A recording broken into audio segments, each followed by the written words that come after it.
débat avec vous sur Sud Radio jusqu'à midi, avec aujourd'hui Michel Taube, fondateur du site d'information Opinion Internationale, fondateur d'Ensemble contre la peine de mort. Bonjour, oui, vous pouvez rapprocher le micro qui grince. Bonjour, bonjour. Alexis Poulain, journaliste, directeur de la publication du Monde Moderne. Bonjour Alexis, vous êtes éditorialiste sur RT France et on vous retrouve également dans le Grand Matin Sud Radio. Et puis Noémie Alioua, essayiste, journaliste sur I24 News. Bonjour à vous. Bonjour. Et Jean-Luc Benamias, membre de la Ligue des droits de l'homme, ancien membre du Conseil économique, social et environnemental. Toujours ravi de vous retrouver, cher Jean-Luc.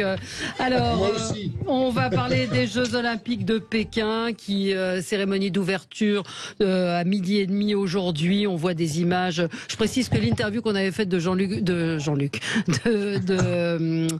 Candeloro, Philippe Candeloro, était enregistrée. Donc c'est vrai que depuis, on a vu des images assez choquantes. Donc on n'a pas pu lui poser la question, mais c'est vrai qu'on a des informations qui arrivent sur la façon dont ces Jeux vont se passer, qui peuvent quand même être assez choquantes. Est-ce que la France aurait dû les boycotter?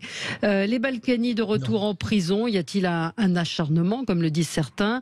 Marine Le Pen ce matin dans le Figaro qui dézingue Zemmour. On va revenir sur ses propos. Et puis si on a le temps, Valérie Pécresse qui est bien à la peine. Voilà, tous ces sujets avec vous. On va passer à vos coups de cœur, vos coups de gueule. Michel, on commence avec vous. C'est un coup de cœur. C'est dans le complément d'enquête hier sur France 2 qui rappelle toute la stratégie de relations publiques que le couple Macron avait orchestré de main de maître et du haut de non pas de la tour, mais de l'immeuble de Bercy. Il était à l'époque ministre de l'économie et des finances, pour séduire et ramener à sa cause des people, des stars, et le tout pour une facture, je crois, de plus de 180 000 € de conseil en relations publiques. Il y avait Lynn Renault, Enrico Macias, que par ailleurs j'aime beaucoup, etc. Voilà, c'est juste pour dire... Le doc qui est très bien fait, d'ailleurs, je vous encourage à aller voir le replay, c'est que ça a toujours existé. Bien sûr, c'est pour ça, c'est ni un coup de gueule, ni un coup de cœur, c'est juste pour dire quand même que je pense que on est dans un système de star system. Je pense que c'est pas pour le dénoncer qu'il faut en parler, mais en même temps, je pense que on est quand même dans un monde où je pense que cette partie-là de la politique, de nos jours, à mon avis, peut être contre-productive, peut-être plus que dans le passé. Parce que nos concitoyens sont mieux informés, sont plus à l'écoute avec les réseaux sociaux, et donc voilà, je suis pas sûr que ce soit aujourd'hui aussi nécessaire que dans le passé pour construire une crédibilité. Voilà. Bon, après, on a vu que ça leur coûtait parfois très cher. Le passage sur Faudel est assez touchant. Moi, j'ai regardé aussi hier.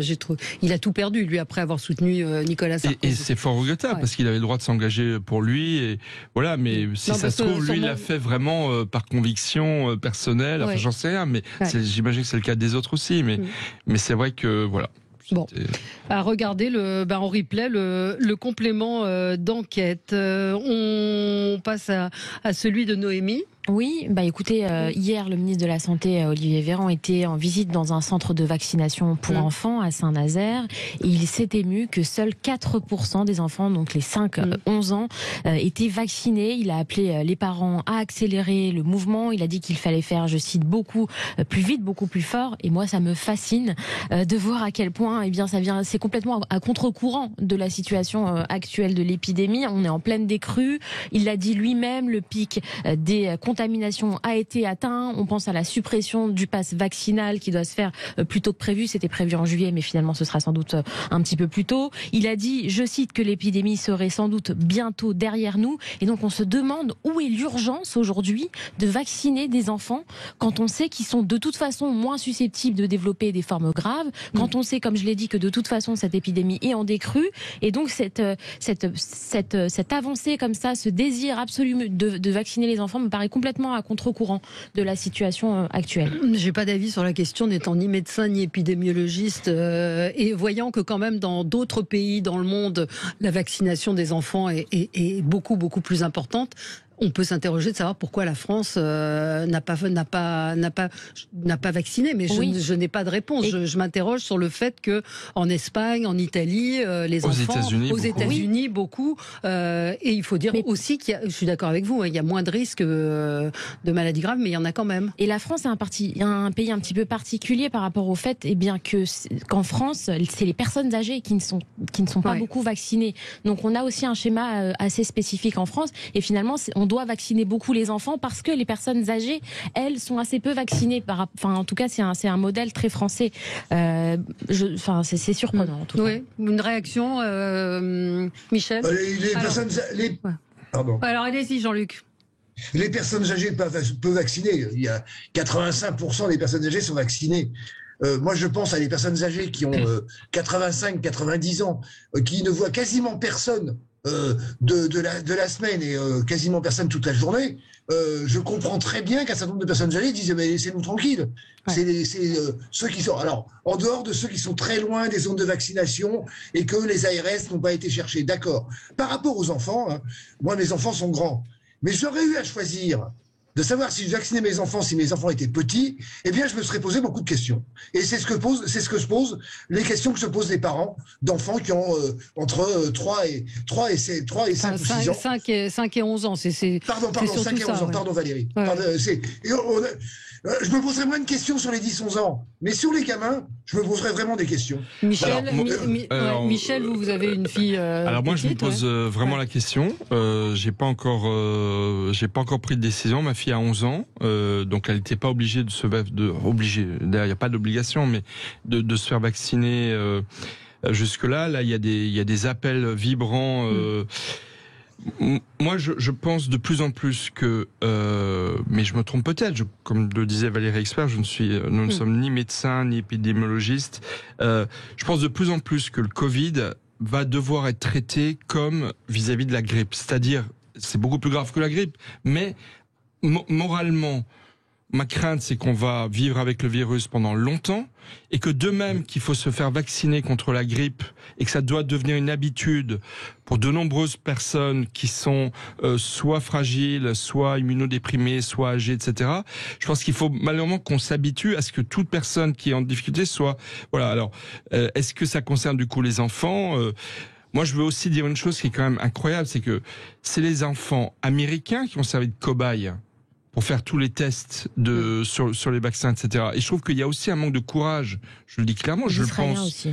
Et Israéliens. Et je pense vraiment que dans beaucoup de pays européens, notamment en France, on a eu un manque de courage pour pour participer en fait à la recherche, même d'ailleurs. On n'avait pas de vaccin, donc on n'allait pas tester sur. Non, c'est pas vrai. Sanofi a même abandonné certains protocoles de recherche sur les traitements parce qu'il n'y avait pas assez de candidats pour tester. Donc, ce que je veux dire, c'est que manifestement, le vaccin n'est absolument pas dangereux pour les enfants.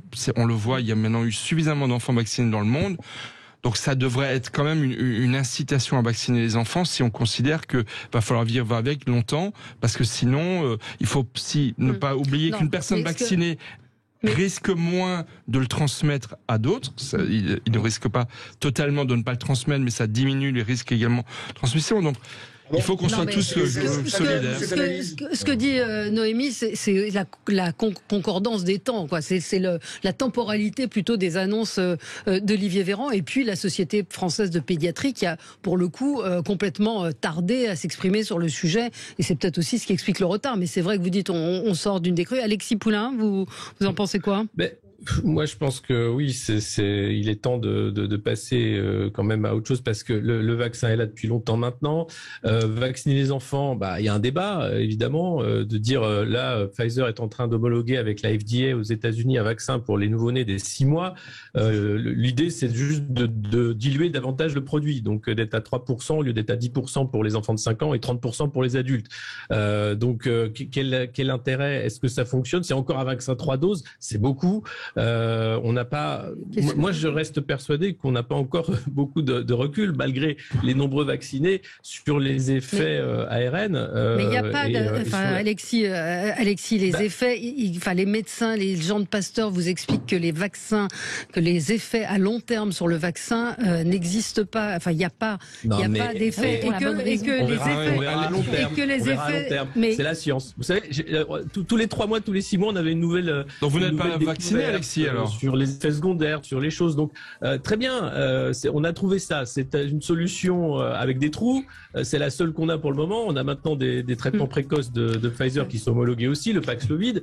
Mais toujours est-il qu'avec Omicron, tout le monde l'a attrapé. De voir, enfin, ce qui est risible, c'est une bouffonnerie sans nom, c'est de voir Olivier Véran changer le protocole à la télé en disant, écoutez, ça, on en a parlé, effectivement. Ça vaut pour une injection, parce que plus personne veut faire la 3e dose en France en réalité. Donc il y a quelque chose de ridicule dans la. Moi, j'aimerais rebondir sur une phrase qui m'a choqué.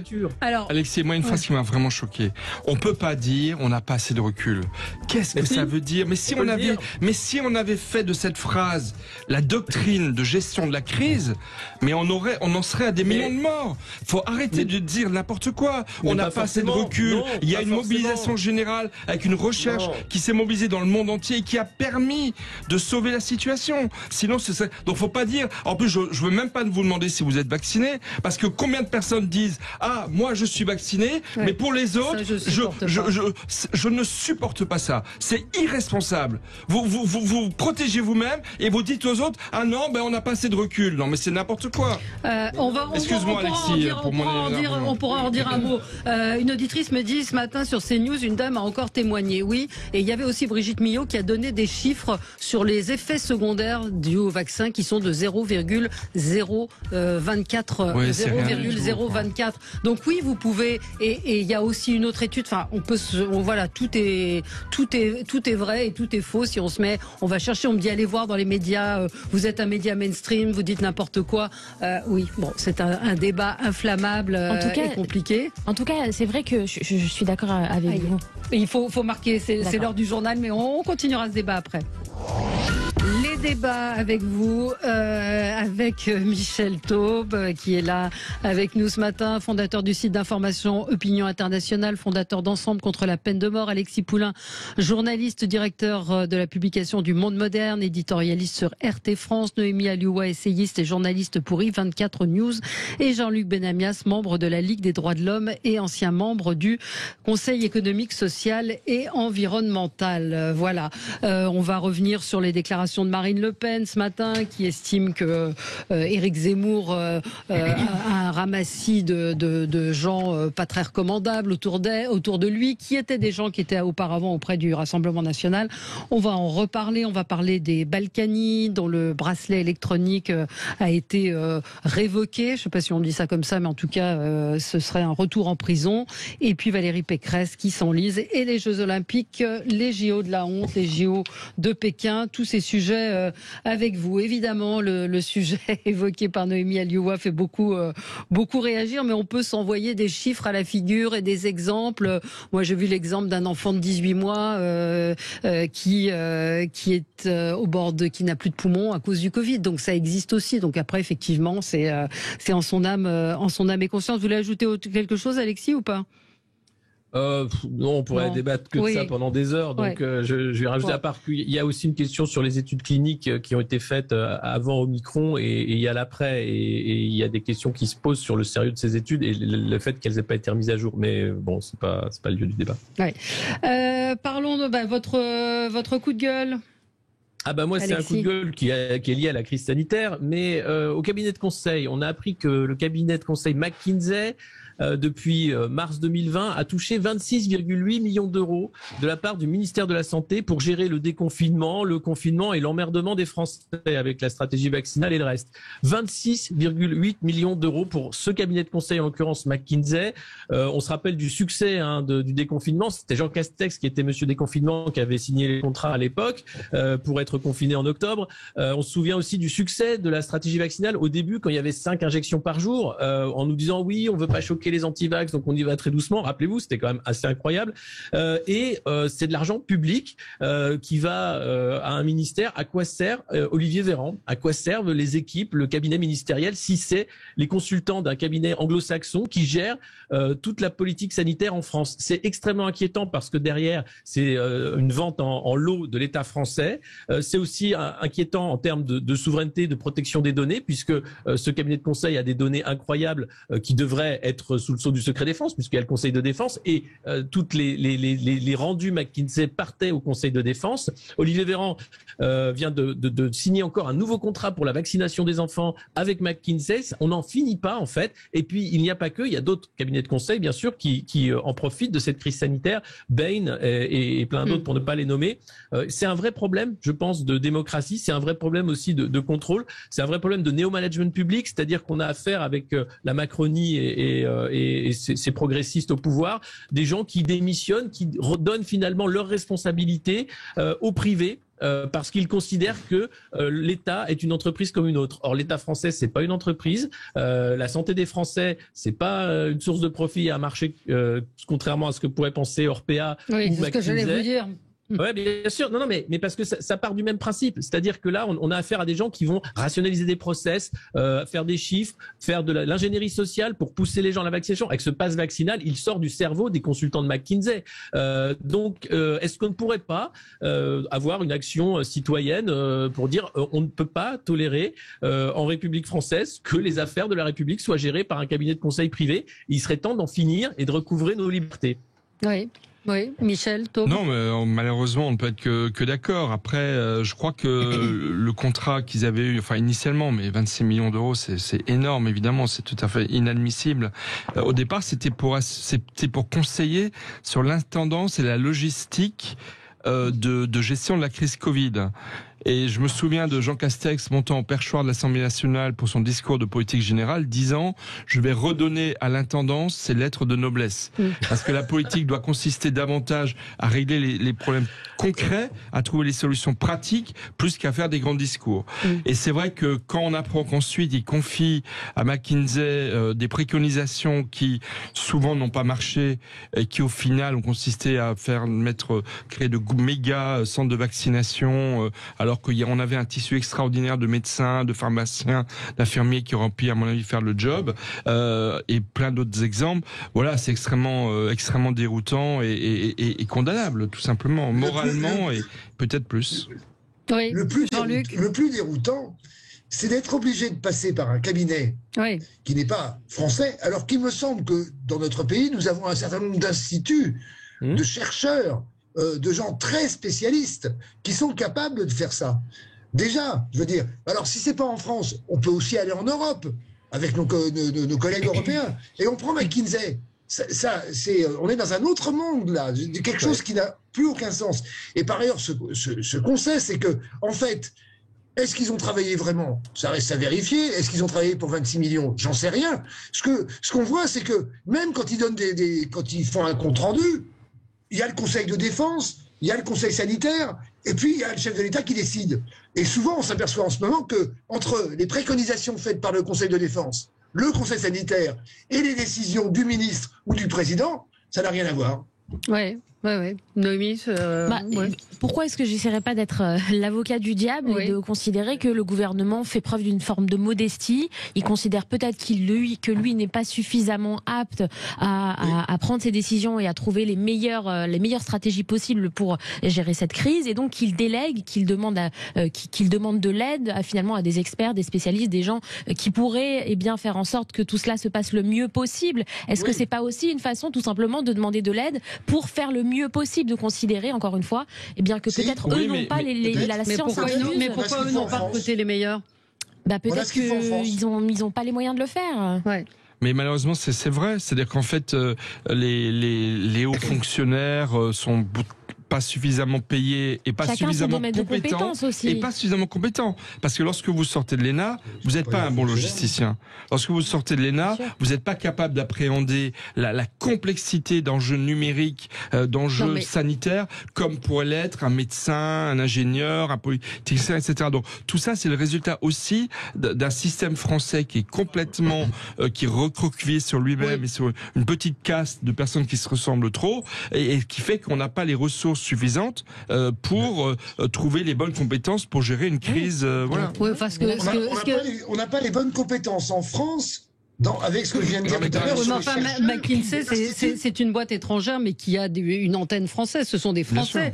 Et Alexis n'a pas évoqué les montants de ces consultations. Oui, mais enfin, quand François Baroin prend la présidence de Barclays France, il rentre dans la Barclays.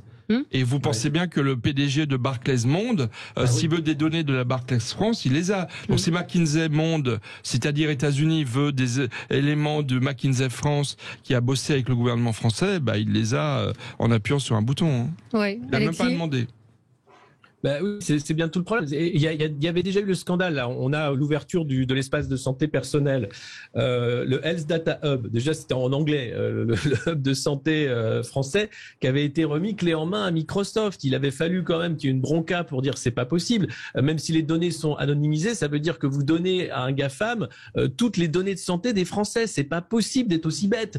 Donc il y a eu un rétropédalage. On a essayé de trouver avec OVH un cloud français, mais on voit bien que cette précipitation dans la numérisation de tous les pans de la vie quotidienne des Français, elle se fait aux dépens de la sécurité des Français, aux dépens de la sécurité des données, parce qu'on va trop vite et parce qu'on fait confiance à des champions certes du domaine, mais qui sont tous américains.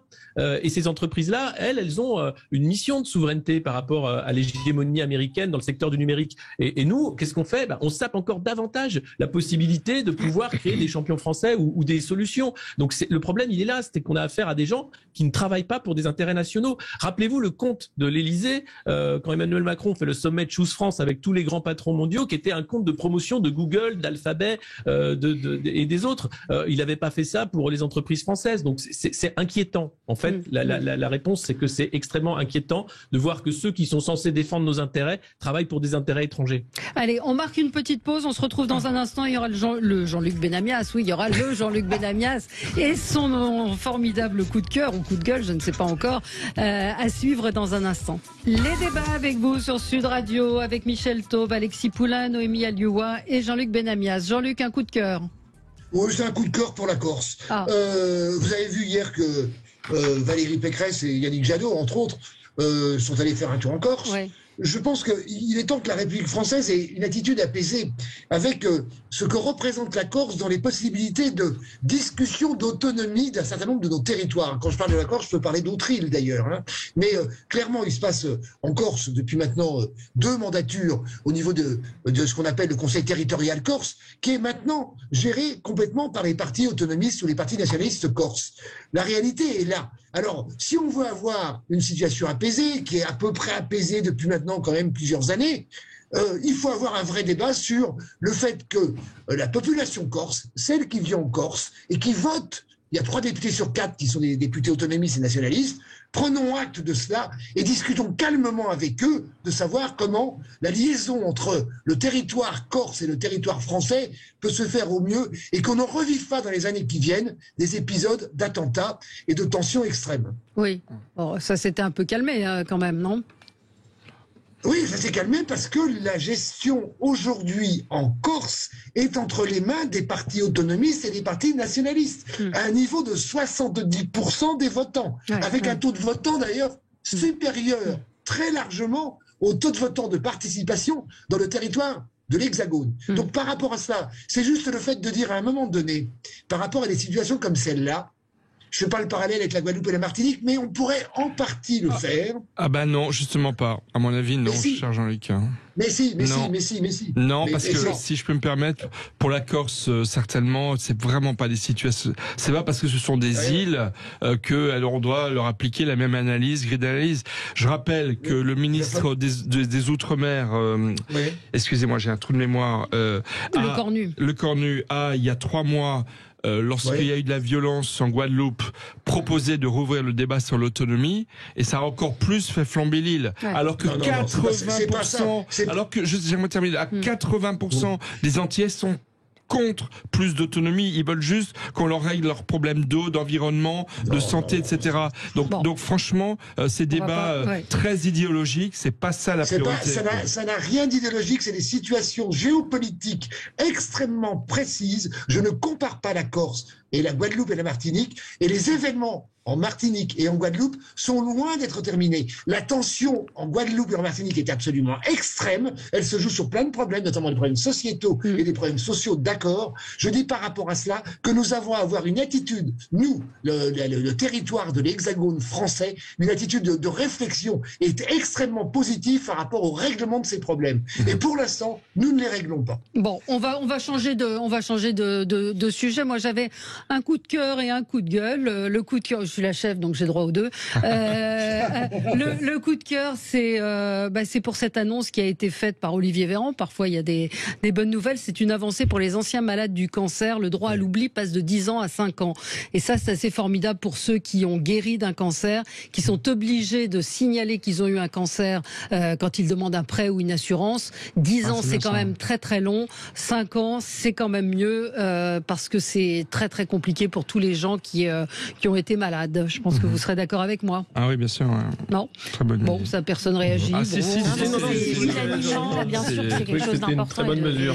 Et un coup de gueule sur SNCF Connect. Alors déjà, le nom SNCF Connect, c'est pas possible. Je ne sais pas combien ils ont payé un cabinet pour trouver ce nom anglais idiot. Et alors, quand vous vous connectez à SNCF Connect, bon courage parce que c'est un bordel insensé. On comprend rien. Et puis, autre coup de gueule, c'est que le train, c'est hyper cher. C'est devenu un produit de luxe. J'ai cherché un Paris-Marseille. Et figurez-vous que ça coûte 350 € à peu près l'aller-retour, même pas loin de 400. Et en revanche, l'avion, 140. Ouais. Alors, expliquez-moi la logique. On ne s'est pas concerté, Valérie, mais hier, j'ai dû prendre le train pour aller à Lyon, Paris-Lyon. J'ai eu les mêmes problèmes avec SNCF Connect. J'ai juste eu tort de pas penser qu'il y avait maintenant une compagnie italienne qui fait le même trajet Paris-Lyon. Et je suis allé voir, après avoir mis 20 minutes à m'acheter un billet sur SNCF Connect, que la compagnie italienne vendait son billet moins cher, et il paraît que c'est beaucoup plus confortable. Donc nos amis de la SNCF, s'ils comprennent pas que la concurrence va vraiment poser de très très graves problèmes à SNCF, quand même, SNCF Connect, il y avait mieux avant. C'était SNCF. Oui, et ça avait coûté des millions et des millions. Parce que là, il a fallu refaire toute l'ergonomie du site. Tout a été refait. Non. N'existe plus.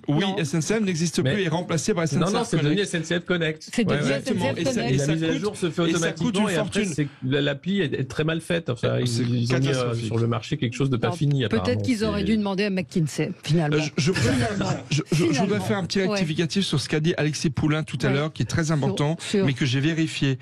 Alexis, vous avez dit que le Health Data Hub avait été donc proposé par le gouvernement à Microsoft pour gérer les données de santé dans la crise Covid. Et précisément, ce qui s'est passé, c'est que effectivement, le gouvernement a signé avec Microsoft, mais la CNAM, la Caisse nationale d'assurance maladie, suite à un lobbying très intensif de beaucoup d'acteurs, a réussi à obtenir du gouvernement qu'il retire l'agrément à Microsoft et que pour le moment, Microsoft se contente de faire des expérimentations. Donc pour le moment, ça n'est pas général dans tout le pays. Ça fonctionne à titre expérimental avec Microsoft, mais c'est grâce à une levée de bouclier collective et notamment de la CNAM qui était vent debout et qui a en grande partie obtenu gain de cause. Voilà. On va dire quand même quelques mots des JO. Les Jeux Olympiques d'hiver s'ouvrent aujourd'hui. Cérémonie de clôture, d'ouverture. Lapsus intéressant. Ça va vite. Cérémonie d'ouverture aujourd'hui à 12h30. Il y a certains pays qui boycottent et qui l'assument. Les États-Unis, le Canada. Non ? Ils boycottent pas? Si, ils boycottent la présence diplomatique. Oui, mais vous n'avez pas terminé. Pardon, Valérie. Nouvelle-Zélande, Grande-Bretagne, mais effectivement, ils ont envoyé leurs athlètes, mais il y a certains pays qui boycottent, mais qui l'assument pas vraiment, et c'est la majorité des pays de l'UE. Et c'est vrai qu'il y a beaucoup de questions. Il y a à la fois les questions écologiques, la neige artificielle, la bulle sanitaire extrême, les contrôles. Philippe Candeloro nous disait pas de tweet évidemment, pas de Facebook, pas d'Instagram, tout ça c'est interdit. Cela dit, on peut vivre sans aussi, mais c'est vrai que, enfin, tout ça. Il faut utiliser des VPN. Mais ça marche même pas. C'est ce qu'il nous a dit. C'est très compliqué. C'est nouveau, alors. La question, c'est comment se font l'attribution de ces Jeux Olympiques. C'est la vraie question. Le pouvoir du CIO, et je pourrais dire la même chose de la FIFA, est un pouvoir qui est quasiment égal au pouvoir de l'ONU. Ouais. Et parfois, il y a plus de pays représentés.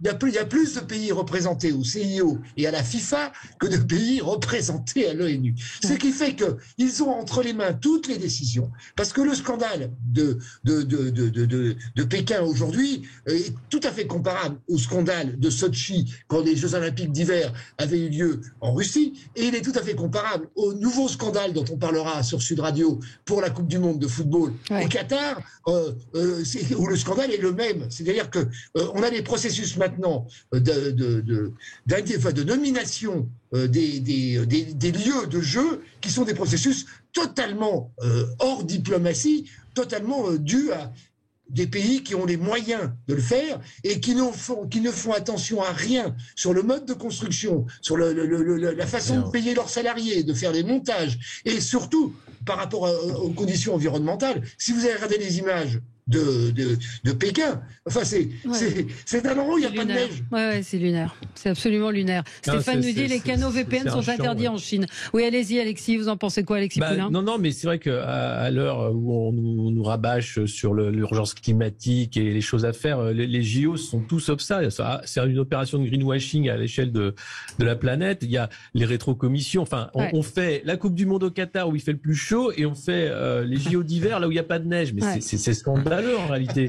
Et après on fait des grands discours sur oui attention quand même faites pipi sous la douche quoi. Mais ça n'a plus lieu d'être des trucs pareils. Et en plus les Chinois sont tellement parano, la façon dont sont traités les athlètes. Il y avait une athlète en pleurs là qui avait été testée positive, qui est obligée de s'isoler 14 jours, donc elle fera rien et faire 2 tests PCR par jour pour finalement peut-être retourner éventuellement faire une compétition. Enfin, il y a une vraie question avec en plus un régime comme le régime chinois qui en profite pour faire une propagande en disant qu'ils sont très fiers d'avoir les JO, la transparence. D'ailleurs, c'est à saluer aujourd'hui dans le Figaro, il y a une tribune de plusieurs scientifiques internationaux pour demander une vraie recherche sur l'origine du SARS-CoV-2 qui serait pas forcément naturelle et en demandant à la Chine justement de profiter des JO pour faire vivre l'esprit olympique de transparence, de solidarité entre les peuples. Voilà. C'est pas si au moins on peut en profiter pour faire pression sur le gouvernement chinois, ça peut être une bonne chose. Alors, mais ça ne paraît pas être le cas. On va marquer une pause, on continue à en débattre avec vous. À tout de suite. Débat. Nous évoquons les JO de Pékin, cérémonie d'ouverture tout à l'heure. Michel Taube, vous avez signé une tribune dans laquelle vous dites laissons la place aux sportifs. Alors c'est c'est-à-dire que en fait, le problème, séparer l'homme de l'artiste, c'est ça ? Bah oui, c'est-à-dire qu'en fait le problème c'est que si on va dans cette logique de subordonner la participation à des grands événements sportifs, mais ça pourrait être artistique ou autre, à des considérations géopolitiques, on n'en finit plus et à la fin il y aura plus tous ces événements. Donc voilà, moi je pense aussi aux sportifs, c'est l'engagement de leur vie, il y en a qui se préparent pendant des années. Donc faut essayer de trouver puis bon, on peut être un peu idéaliste, l'idée de la trêve olympique, de l'olympisme, tout ça. Bon, je suis conscient que c'est de plus en plus difficile d'y croire. Mais quand même, pour les sportifs, bon, il faut quand même faire des efforts. Moi, je serais curieux de savoir ce qu'en pense Nelson Montfort, parce que c'est quand même, je crois, un des seuls journalistes qui a connu les Jeux Olympiques de Pékin en 2008 et de Pékin en 2022, parce que Pékin, c'est la seule ville au monde qui a organisé les Jeux d'hiver et les Jeux d'été. Mais bon, après tout ce qui a été dit, je ne peux que y adhérer. Oui, Noémie. Oui, moi je me questionne vraiment sur la position diplomatique de la France qui est vraiment intermédiaire, c'est-à-dire que on ne boycotte pas, mais on n'envoie pas de représentants. Et c'est une politique internationale un petit peu mi-figue, mi-raisin. Ouais. Et c'est ça qui est compliqué à comprendre. C'est en principe, soit on condamne pas. Oui. Mais là, on est dans une sorte d'entre-deux, et donc c'est difficile de lire la position véritable de la France, s'il y en a une d'ailleurs, sur cette question-là. Deux choses. Oui. Jean-Luc. Pardon, vas-y, Noémie, termine. Non, Noémie a fini. Moi, je voulais juste ajouter que Nelson Montfort était ce matin sur Sud Radio dans la matinale de Patrick Roger, Cécile de Minibus, et il dit tous les jours, nous faisons un test dans la bouche, dans le nez, on est dans une bulle sanitaire, nous n'avons aucun contact avec la population, on ne peut même pas se déplacer à pied pour faire un 400 mètres. Pour faire 400 mètres, pas un 400 mètres, j'ai dû prendre un bus, et c'est un petit peu ce que nous annonçait Laurent-Éric Lelay sur l'organisation qui avait été extrêmement compliquée à mettre en place. Pardon, Jean-Luc, vous vouliez... Bon, deux choses. La France est évidemment diplomatiquement coincée puisque c'est nous qui organisons les Jeux Olympiques les prochains, c'est nous qui les organisons. Donc effectivement, appeler au boycott diplomatique, car Michel, dans d'autres périodes, il y aurait eu beaucoup de textes et de pétitions pour dire aux athlètes de ne pas y aller. Je n'ai pas vu ça cette fois-ci. Il y a eu Raphaël Glucksmann qui a été à l'avant-pointe sur ces questions-là, qui a travaillé depuis des mois là-dessus, mais évidemment, il n'a pas été manifestement entendu. Ça m'a pas échappé. Voilà. La deuxième chose, c'est que les athlètes, évidemment qu'on peut pas leur enlever ça, mais c'est valable d'ailleurs pour le monde culturel. Hein, tu as raison, Michel. C'est la même chose. On va pas s'amuser. Mais l'Eurovision, est-ce que l'Azerbaïdjan devait y participer? Enfin, on pourrait donner plein d'exemples comme ça. Voilà. Bon.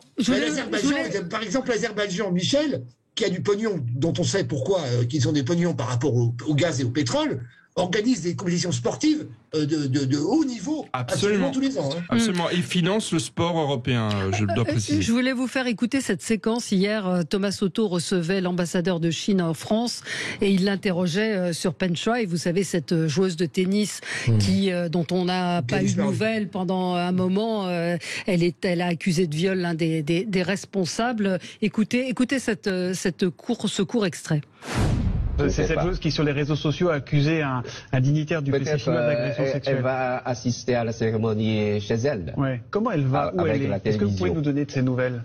J'ai pas de nouvelles. Vous n'avez pas de nouvelles? Mais est-ce qu'il faut s'inquiéter pour elle? Pourquoi? Est-ce qu'elle est libre de ses mouvements? Vous avez vu, pendant l'Open d'Australie, il y a des joueurs qui s'inquiétaient. Je pense que le gouvernement chinois a déjà fait la clarification sur elle. Donc elle est libre de ses mouvements ou pas?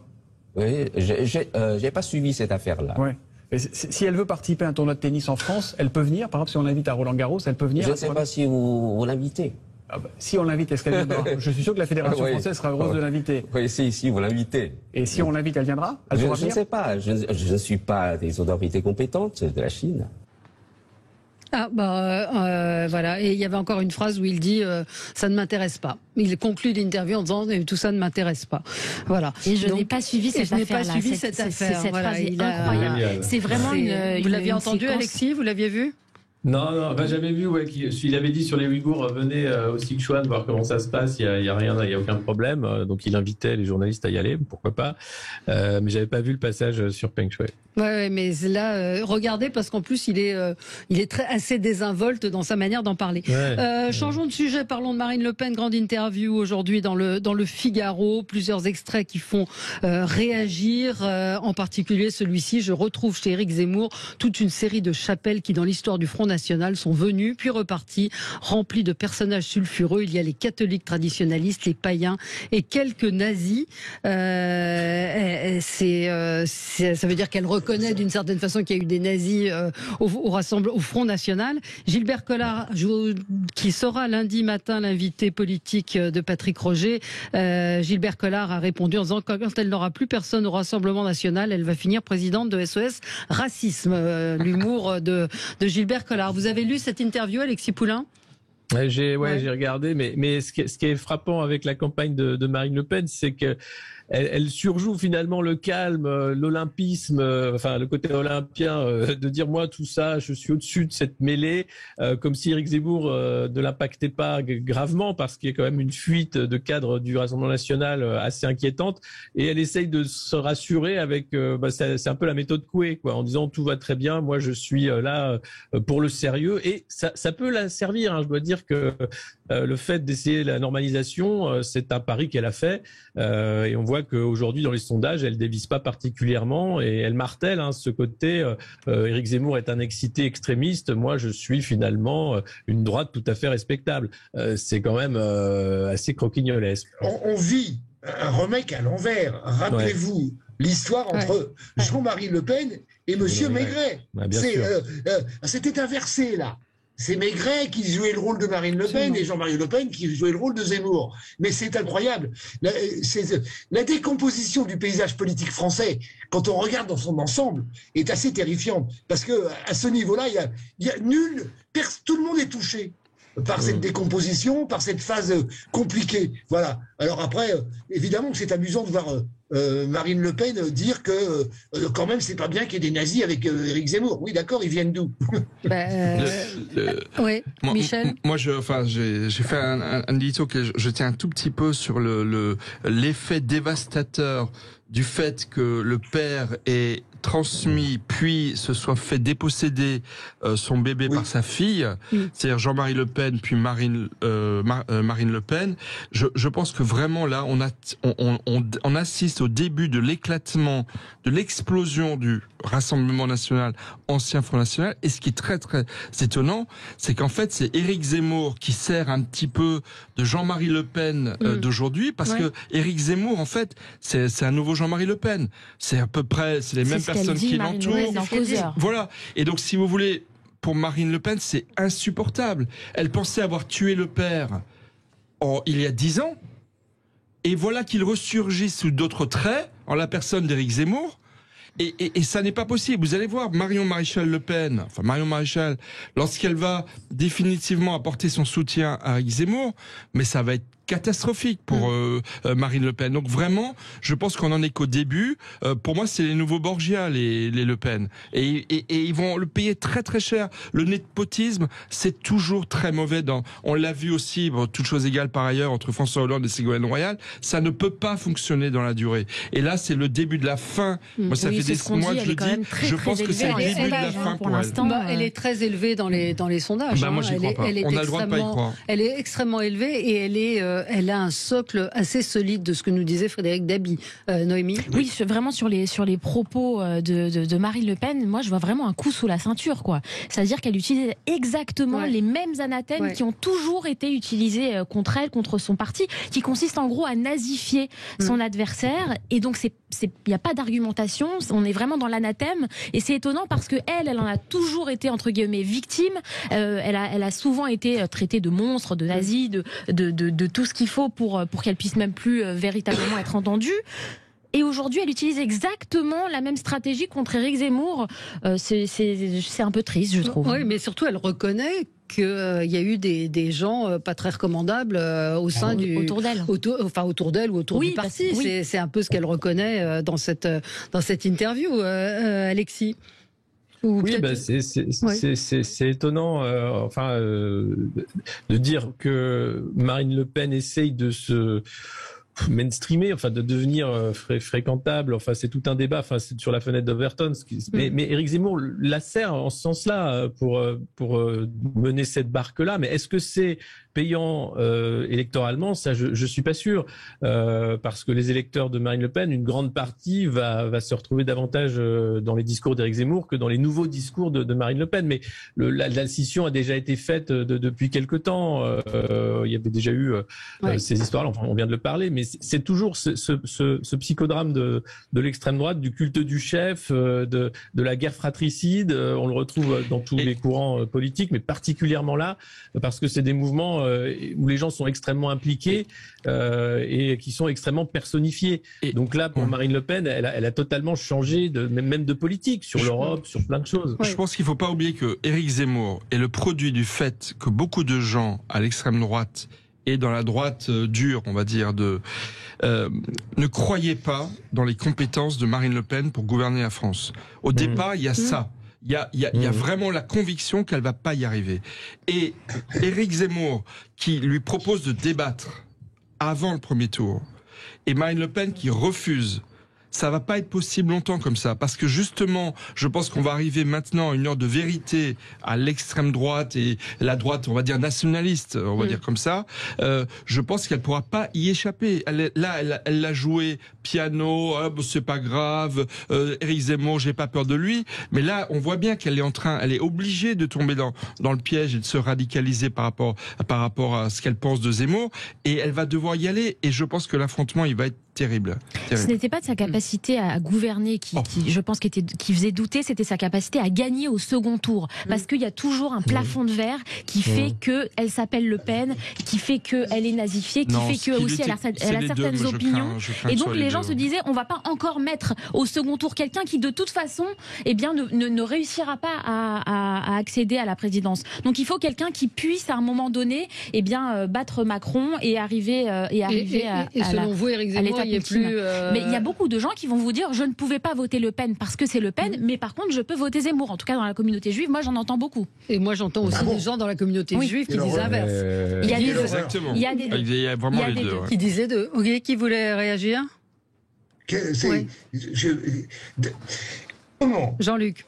Des membres de la communauté juive peuvent voter pour une personnalité d'extrême droite? Je peux très bien comprendre qu'on puisse voter Madame Pécresse ou dans la droite française. Je ne peux pas comprendre. C'est bien, ils attendent votre accord. Une seule seconde, comment, après les discours qu'on a entendus avant de Marine Le Pen et de Jean-Marie Le Pen, comment en écoutant les discours d'Éric Zemmour, des membres de la communauté juive qui se revendiquent de la communauté juive peuvent voter. Je peux vous l'expliquer. Le sujet, c'est pas la communauté juive. C'est son combat contre l'islamisme, tout simplement. Bah oui, évidemment. Qui est aujourd'hui l'une des principales sources d'islamisme, d'antisémitisme en France. Ben voilà. Alexis, juste là, une réaction. Oui, oui. C'est Marine Le Pen dit c'est une tentative de sabotage qui finit de confirmer mon analyse sur Éric Zemmour. Il ne se bat pas pour gagner, mais pour tuer le Rassemblement national. Seule la mort du RN et l'échec de Marine Le Pen peuvent lui permettre d'envisager une recomposition fantasmagorique de l'espace politique. C'est effectivement ce qui se dit. Voilà. Mais c'est pas fantasmagorique. Le problème, c'est son analyse est fausse. Le calcul d'Éric Zemmour est juste, en revanche, de dire que on peut, à l'aune de l'élection présidentielle, refaire une droite tout à fait différente et en finir avec le Rassemblement national et l'héritage Le Pen. Et c'est ce qu'il fait. Soit elle est dans le déni, soit elle essaye de faire croire que ça ne peut pas fonctionner. Mais on le voit bien, ça commence à fonctionner et c'est quelque chose qui va changer le paysage politique après l'élection présidentielle. Ouais. On va marquer une pause. On se retrouve. On va continuer à parler politique avec les différents candidats et en particulier Valérie Pécresse qui ne progresse pas, qui perd même un demi-point dans notre sondage, dans le sondage quotidien IFOP Sud Radio, et Éric Zemmour qui lui prend 0,5. Le croisement des courbes, peut-être pour bientôt. À tout de suite. Avec vous sur Sud Radio jusqu'à midi, et on va revenir sur notre sondage quotidien IFOP Sud Radio. Tous les jours, donc, on observe les petits mouvements et on voit qu'il y a une dynamique en faveur d'Éric Zemmour, plus 0,5. Marine Le Pen, il est à 14% dans notre sondage. Marine Le Pen est à 18%, elle ne bouge pas. Emmanuel Macron à 25%, il a pris 0,5. Valérie Pécresse, elle a perdu 0,5 points. Et on voit que commence à s'élever des voix chez les LR en off et plus frontalement, comme Rachida Dati hier, qui disent faut passer à autre chose, faut un nouvel élan dans la campagne. Beaucoup de déceptions, Noémie Elioua, autour de Valérie Pécresse et de cette campagne. Beaucoup de déceptions, et encore, moi je trouve qu'elle s'en sort plutôt bien, parce que quand on regarde du côté du Parti Socialiste, c'est la débandade. Alors oui, il y a toujours pire, mais ce que je trouve vraiment saillant, moi, dans tous ces sondages, ça reste la déconfiture de la gauche, qui me fascine incroyablement. Mais il y a quand même une histoire Pécresse, il y a quand même un sujet, je veux dire, Pécresse aujourd'hui. Mais vous avez raison, la gauche, mais on l'a beaucoup évoqué. Michel. Je pense que, parce que là, on se rapproche très vite du premier tour. Là, on est à 2 mois du premier tour. Ça va très très vite. Dans une semaine, elle doit faire son grand meeting à Paris, je crois, à Paris, à la Villette. Je note au passage que Zemmour devait le faire à la Villette, enfin au Zénith de Paris, à la Villette, et ils avaient tellement de monde qui voulait assister à son discours qu'ils ont été à Villetaneuse. Donc j'espère qu'il va arriver à Valérie Pécresse la même chose qu'il est arrivé à Éric Zemmour, c'est-à-dire elle choisit le Zénith, et puis peut-être que les 2-3 derniers jours, il y aura tellement de gens qui vont vouloir la voir qu'elle va devoir prendre Villetaneuse. C'est tout le mal que je le souhaite. Mais là, je pense que dans 10 jours, ce sera l'heure de vérité. On sera à 45 jours ou à 50 jours du premier tour. Si à ce moment-là, ça décolle pas, c'est-à-dire, il ne s'agit pas de gagner 0,5 ou de perdre 0,5, c'est de monter de 3-4 points. Là, ça va devenir très très problématique et je pense qu'elle aura vraiment du mal à y arriver. Alexis Poulain. Oui, on voit, hein, il y a le problème en fait de la campagne et aussi de la 5e et de cette course à l'échalote présidentielle. C'est qu'il faut faire beaucoup de promesses. Il faut en fait emmener les gens dans un récit, dans quelque chose qui est au-delà finalement d'un programme. Et on voit bien le programme, Macron n'en avait pas. Il a été élu parce que son récit c'était la Startup Nation, la jeunesse, les énergies, etc. Le nouveau monde. Bon, on a vu, il a rien fait de tout ça. Éric Zemmour, pourquoi il y a une dynamique derrière lui? Parce que pareil, il a un projet, on est d'accord ou pas, mais il vend quelque chose d'irréalisable quasiment, mais on y va. Et vous avez les autres candidats comme Anne Hidalgo, Valérie Pécresse à l'ancienne, qui essayent d'avoir des mesures technocratiques et je veux dire, on va pas emmener les gens avec des mesures sur la TVA, sur le fromage ou des choses comme ça. Donc ce qui manque, c'est le grand récit. Ce qui manque, c'est le souffle en fait. Et cette campagne, beaucoup de candidats ont pas compris en fait. Ou alors, faut vraiment une campagne à l'ancienne. Ça marche plus. Les salles sont vides, la jeunesse n'est pas là, et les électeurs comprennent même pas quelle est la différence avec Emmanuel Macron finalement. Donc il y a ce problème de positionnement, puis il y a le problème du récit politique. Donc malheureusement, parce que la présidentielle est une caricature, c'est de la com, c'est du marketing politique, et c'est pas le lieu du débat malheureusement sur les programmes. Ouais. Moi je m'en désole, hein, parce que c'est vraiment pas, c'est malsain en fait, cette infantilisation du scrutin, le fait qu'il faille être le plus fantasque, voilà, c'est assez malsain en réalité. Mais malheureusement c'est le jeu pour gagner, il faut jouer avec les règles de ce jeu-là. Ouais, mais est-ce que les Français vont comprendre ces règles-là, et est-ce qu'au moment de mettre le bulletin dans l'urne, une fois qu'on a vu le show, qu'est-ce qui va en rester, sur quoi on va se décider? Oui, pardon, Jean-Luc Benamias. Ça va se décider sur, d'une part, Alexis, les salles sont vides, sauf pour Mélenchon. Et je ne soutiens pas Mélenchon, mais la réalité est celle-là. Il y a un peu de monde chez Zemmour. Pour Zemmour, il y avait du monde. Alors, Villetaneuse n'était pas plein. Je ne suis pas un supporter de Mélenchon, je regarde la campagne. Ouais. Après, pour moi, la campagne va se jouer, et chacun le sait, lors des grands débats qui auront lieu. Et à ce niveau-là, je vois mal. Le grand débat, Emmanuel Macron, il ne veut pas débattre au premier tour. Mais c'est impossible. Parce qu'il n'a pas intérêt à le faire. Michel, c'est impossible ça. Ça n'existe pas. Déjà, le fait qu'il ait des signatures alors qu'il n'est pas candidat, on est dans un autre monde là. Ça n'existe pas tout ça. Il sera obligé de participer à des grands débats. Sinon, ça n'a plus de sens. Bon, tout ça n'aura plus de sens. On l'a déjà largement évoqué cette semaine. Dans ce cadre-là, oui. Pardon. Allez-y, oui. On se rappelle bien que c'est lors de ces grands débats qu'Emmanuel Macron a pris des points, et c'est lors de ces grands débats que Mélenchon a pris des points. Et c'est là où on aura... Parce que les Françaises et les Français, ils ne sont pas en politique à plein temps. Hein.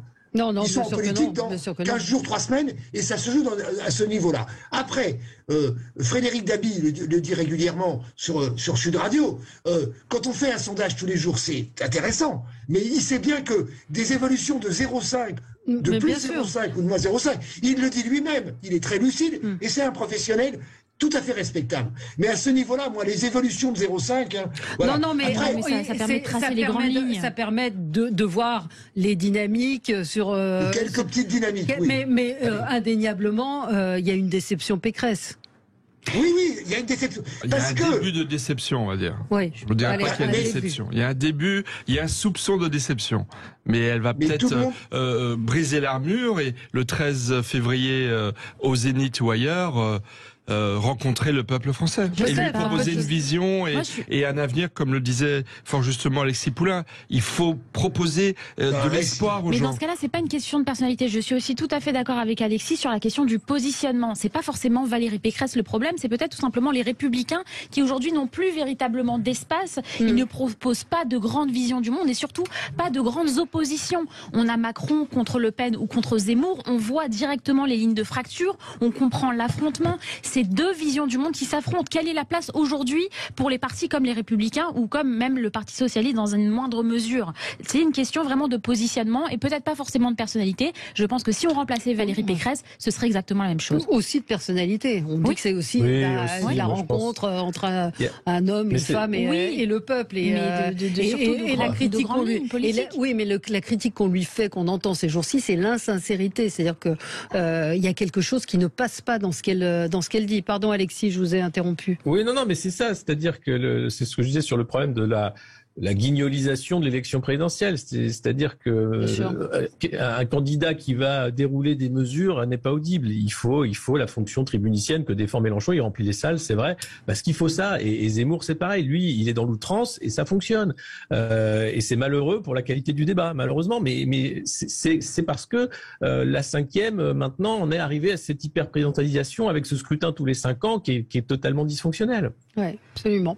Quelques mots sur les Balkany. Alors moi, ça m'a fait sourire. Enfin, pas sourire, c'est tragique parce que Isabelle Balkany est à l'hôpital, tentative de suicide, mais c'est les chaînes d'infos qui m'ont fait sourire avec exclusivité, document LCI en exclusivité, sauf que Patrick Balkany était partout hier, partout.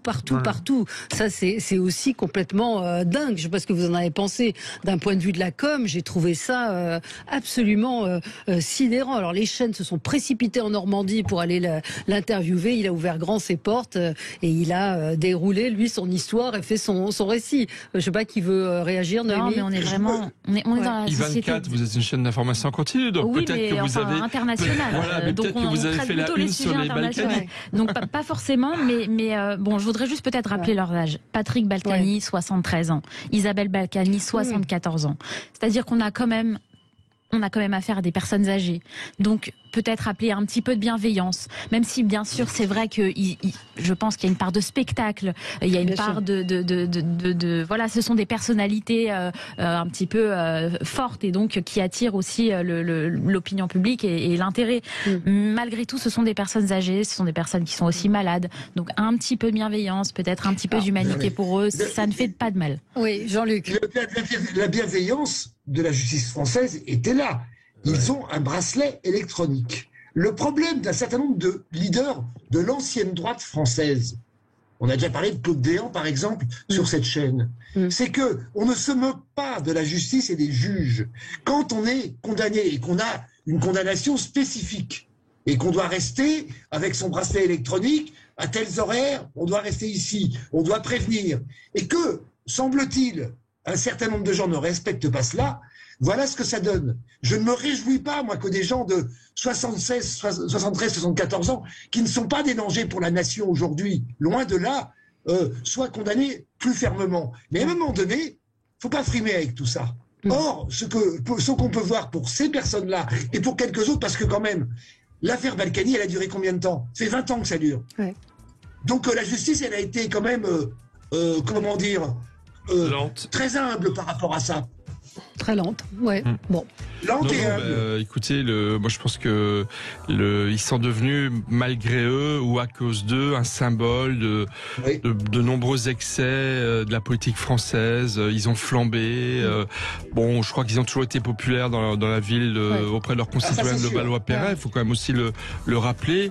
Et voilà, mais quelque part ils sont peut-être allés trop loin. Et c'est vrai que je pense qu'ils ont peut-être pas compris comment fonctionnait le bracelet électronique, parce que je crois qu'il a sonné 100 fois.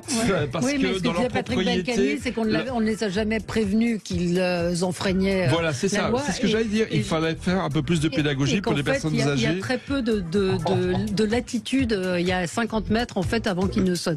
Mais bon, voilà. je pense que si la juge, on suivra ça. Voilà. Écoutez, merci à tous les quatre. Très très bon week-end à l'écoute de Sud Radio. Merci. Je sais que Jean-Marie Baudry va revenir demain sur l'affaire des camions au Canada, du convoi de la liberté. Donc ce sera demain dans le grand matin Sud Radio Week-end. À demain, à lundi. Nous on se repose. À lundi.